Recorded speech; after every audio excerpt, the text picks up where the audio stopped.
Thanks for joining us here on 13 News at Noon. I'm Felicia Lawrence, and we start in the courtroom this afternoon. Krishawn Brinkley faced a judge this morning after being charged in a shooting where two IMPD officers were hurt. So this happened on Indy's west side just before 2:30 last Friday. IMPD and SWAT officers were serving a narcotics warrant. That's when they say someone started shooting at them. Two officers were hit. Now, they are expected to be okay. Yesterday, Brinkley was hit with multiple charges, including 3 counts of attempted murder. He is expected to be back in court September 11th for an attorney review. Also in the courtroom, a judge this morning denied the plea deal for Brian Calleja. This is video from a previous hearing. Calleja is the man accused of killing a Lyft passenger, 31-year-old Aaron Radford. It happened in downtown Indy while allegedly driving intoxicated in September of last year. Well, he filed a plea agreement in May. It says Calleja would plead guilty to causing death while operating a motor vehicle while intoxicated, and then 3 counts of criminal recklessness committed with a deadly weapon. He could face no more than 8 years in prison with that deal. But the judge denying that deal today as the defense and prosecution now work on a new deal. So a trial date is now set for November 30th. And a former Colts player is facing federal charges after being arrested in Pulaski County. This is video of previous court appearance for Daniel Muir. Federal prosecutors are now charging Muir with making a false statement to a licensed firearms dealer and making a false or fake statement to acquire a firearm. What led to those charges? Not yet available, and no court date has been set just yet. Okay, we're going to turn from the courtroom, turn now to the forecast. Meteorologist Sean Ash is here. It's a sunny, beautiful day. Yes. Getting a little warmer. Gonna be warm. Yeah, we should be in the mid-80s. We'll be there. I tell you though, if you're not a fan of the mugginess that's been in the air, wait until Sunday. Okay, It's on because it's going to be dropping here. Okay. So a couple of cool time lapses I want to show you from this morning. If you slept through the fog, and it wasn't widespread, but some areas, like you can see here. Oh, it's thick. On Morse, yeah, it was a little bit dense here, especially over parts of Hamilton County. But look at that and look at that. Yeah, it's looking good here. Going to be a great lake day in my opinion. And then another cool shot. This is from the Country Club of Indy on the west side of Marion County. Early bird gets the worm there.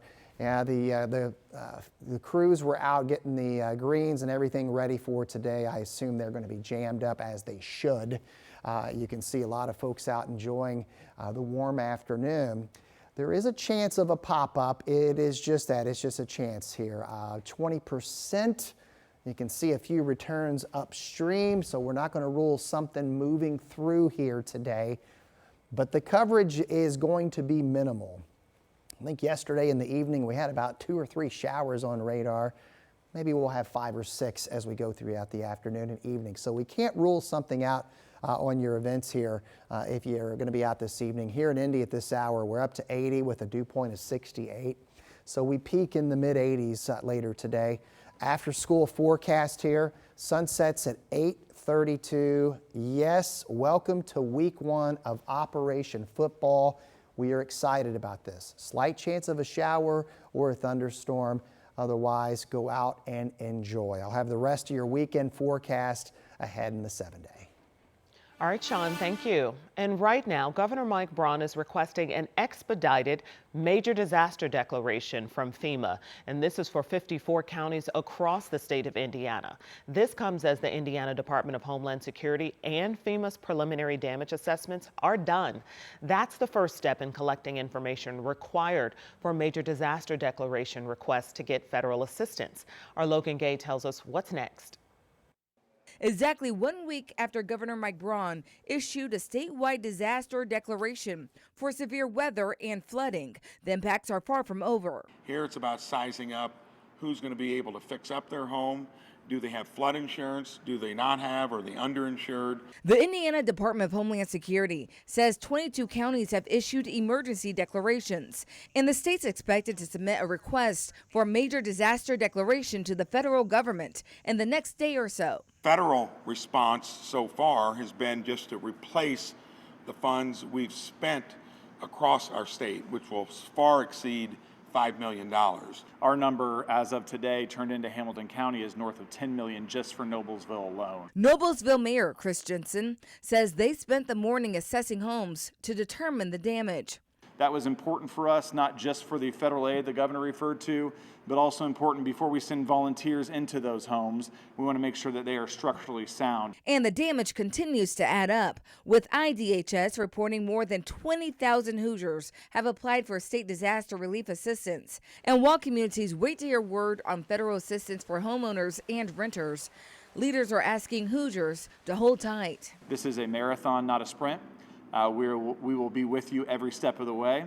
We are here to serve Hoosiers and make sure that our citizens are taken care of and safe, and we're going to not stop until that is completed. Indiana's current state disaster relief fund is offering up to $5,000 in emergency aid grants to Hoosiers in need of assistance. This allows families to get the basic essentials while displaced from their homes. We have a link to all the resources available to you right now, posted at WTHR.com/flooding.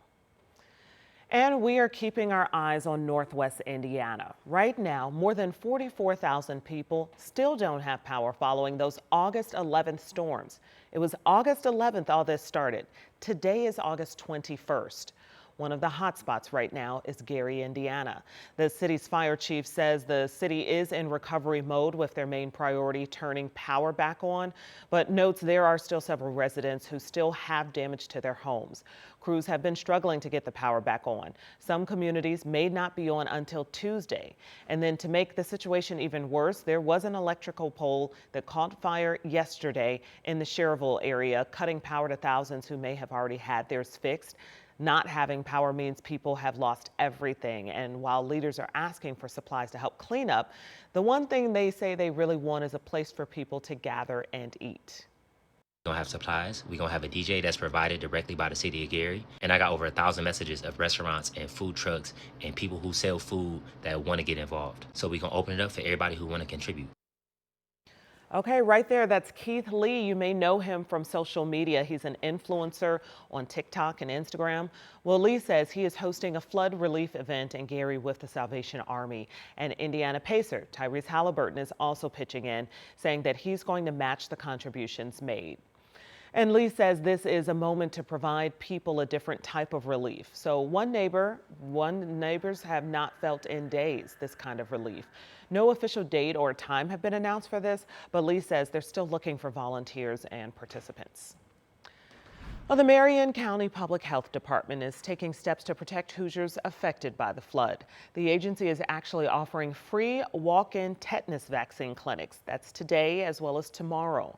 Health leaders say exposure to contaminated flood water and the dangers associated with the cleanup increase a person's risk of tetanus. The vaccine is recommended for people who have not had a booster in the past 10 years. So you do not need an appointment. Today's clinic is at Riverwood Park at 7200 Crittenden Avenue. That's in the hard-hit Ravenswood neighborhood. It's open from 4 to 6. Then tomorrow, people can stop by Holt Park. That's from 10 to noon.